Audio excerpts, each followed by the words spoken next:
Jailer Rock percent off collector, and we're here with another Transformers unboxing and review. And today we're going to be looking at the Transformers G1 knockoff of the Autobot Scout Hound. So just to let you know right from the beginning, because sometimes people really freak out. Yes, this is a knockoff. I picked this up on Temu, and I actually won this as well in one of their fish games.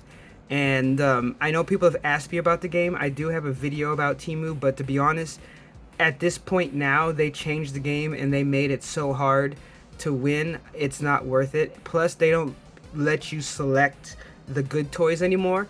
Like back in the day, like if you look in the back in my videos where I show myself, I show my my collections, you'll see like I have the combiners. They used to offer that as prizes, and those combiners, at least on their website, was like $60 and up.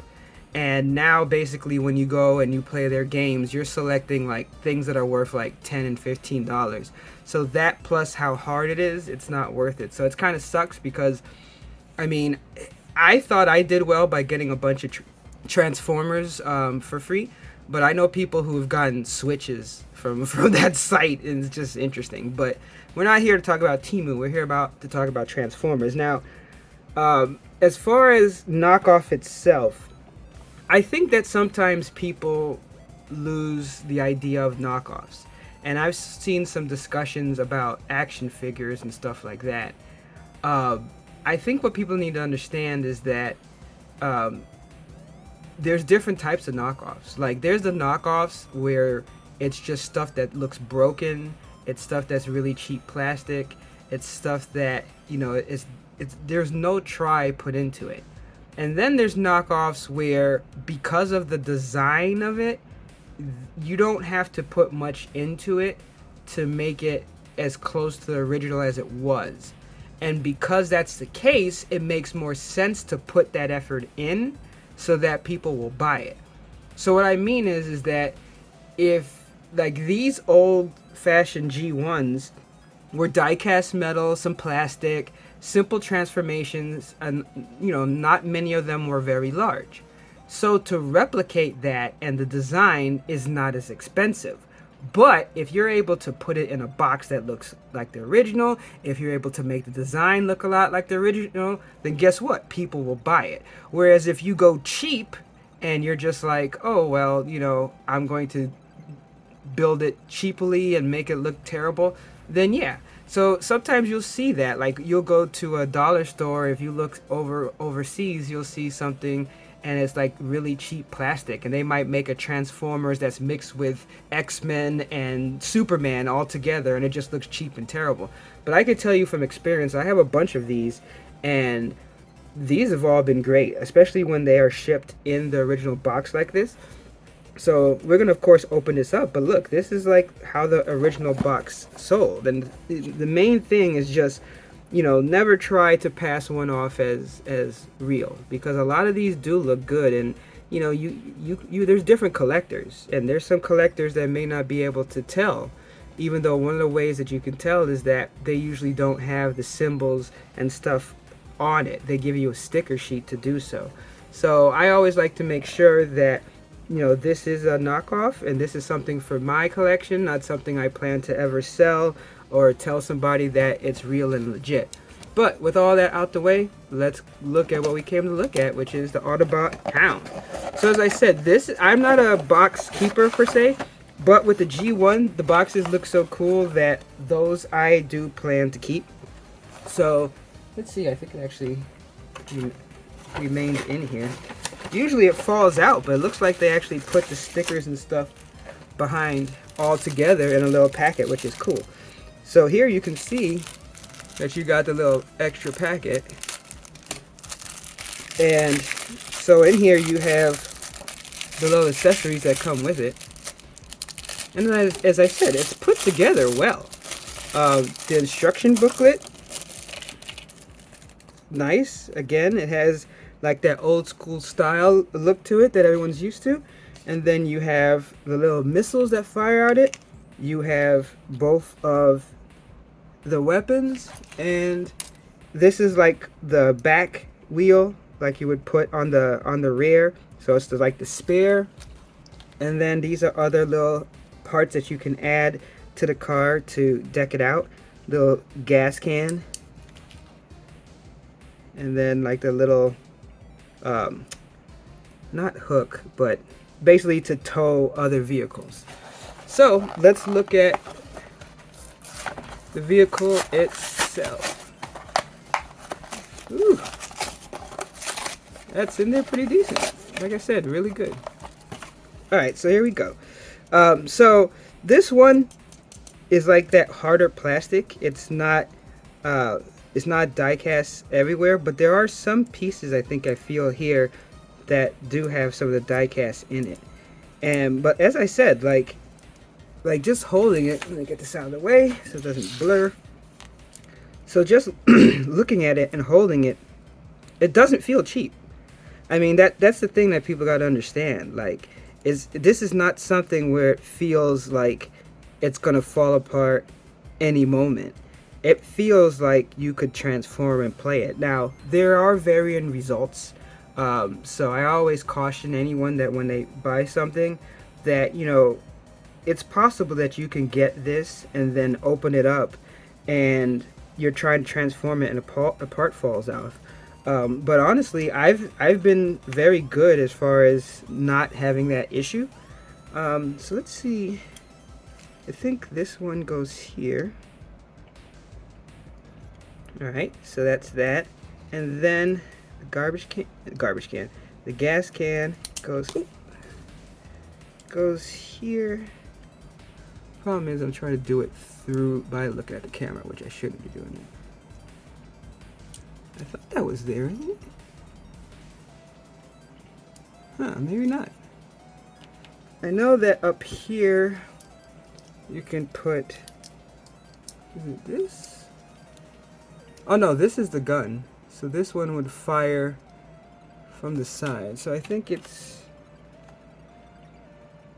this one I'll have to look up because I forgot exactly where each piece goes. I know that on the picture it shows him holding it like that too. I'm trying to see on the box how it showed.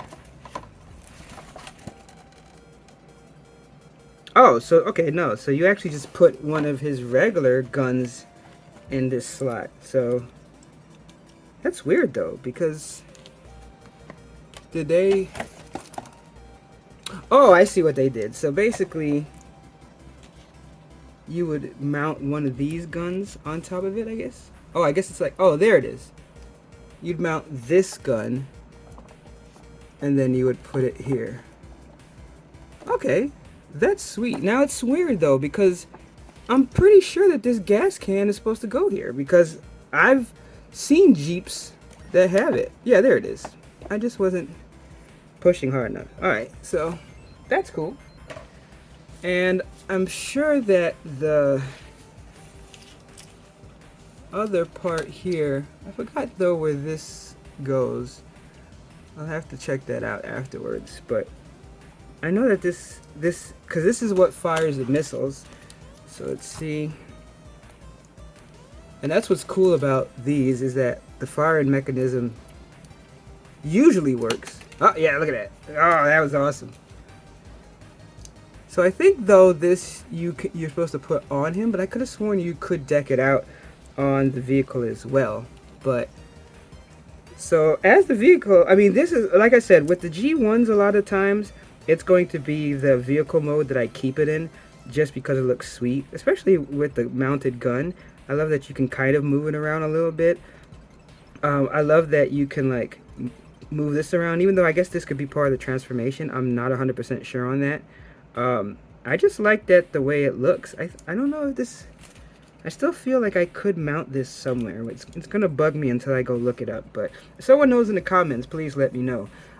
But let's take a look at it in its robot mode. Alright, so here it is in its robot mode, and even though this was a really simple transformation, I just want to do it like this because, you know, I don't know, since I'm terrible even at simple transformations, I don't like to do it live.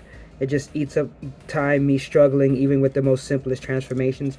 But basically, all you're doing is unfolding the legs, and then you get the big base down here as its legs.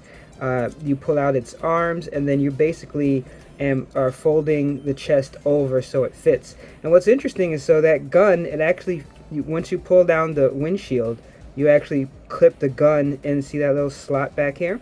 And you could do either side. So you could put it this way, or you could put it this way, and then you have it on here, and then he holds his weapon as well. The other weapon, though, can't fit because the circle is too big, so it can't fit in his hand. So in this case, I don't think that there's, because this is where it goes, so it can't go down there. So I don't think that there's a way for you to mount it or anything. But if someone does know and I'm missing something, please let me know. And then basically the head pops up. Now, as far as articulation, you're not getting any. There is no movement for the chest or the waist, or you can't bend the knees. You can just barely move the arms, because you look here, it's like the little arms up and down. These do slide out. You see here how it slides?